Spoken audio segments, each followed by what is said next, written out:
L'unité africaine. Amadou Dakar. Bonsoir bonsoir la bande passante. Voilà un monument vivant, une grande dame. Ah, une fierté pour l'Afrique. J'ai une question pour elle. Est-ce que vous croyez à l'unité africaine? Bien sûr que je crois à l'unité africaine. À partir du moment où c'est nous les Africains qui décidons et qui définissons ce que l'Union africaine veut dire. L'Union africaine ne veut pas dire que les pays occidentaux qui ont la puissance doivent prendre part à nos décisions. Le renouveau africain ne sera effectif que si les gouvernements sont complètement indépendants en Afrique pour prendre des décisions qu'il faut pour améliorer le quotidien de leur population, pas au détriment de cette société, et faire tout pour que cette société se développe.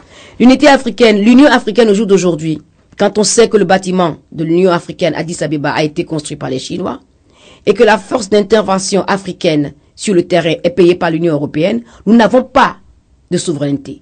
Tant qu'on n'aura pas de souveraineté, qu'on ne pourra pas prendre de décisions économiques, sociales, toutes les décisions qu'on peut prendre pour qu'une société s'améliore, tant qu'on aura toujours derrière notre dos ou à côté de nous le fil à la patte et l'intérêt des pays riches qui passent avant nos intérêts, on n'aura pas d'unité africaine. Et j'ai une confiance énorme en la jeunesse qui vient, parce que c'est une jeunesse qui a grandi avec Internet, qui a une connaissance du monde beaucoup plus pointue que la jeunesse par laquelle moi je suis passé.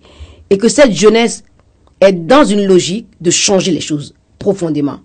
Et un jour ou l'autre, les pays riches, comme les dirigeants qui sont au pouvoir depuis plus de 40 ans en Afrique, finiront par comprendre que la rue, s'ils ne partent pas eux-mêmes, la rue les mettra dehors.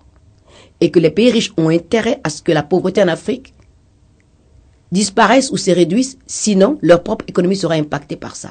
L'Afrique, les pays africains sont en émergence maintenant. On a entamé une montée que personne ne descendra. C'est tout. Et profitons-en pour commencer à régler nos comptes. Quand on prend une décision, quand on fait une réunion à huis clos à l'Union africaine, que ce soit les Africains, uniquement les Africains, qui prennent les réunions sans qu'il y ait personne dedans et qu'il n'y ait pas d'espions qui viennent et qui rapportent aux pays riches ce qu'on a décidé de faire. Et c'est que comme ça, petit à petit, qu'on va recommencer à retrouver vraiment une unité africaine.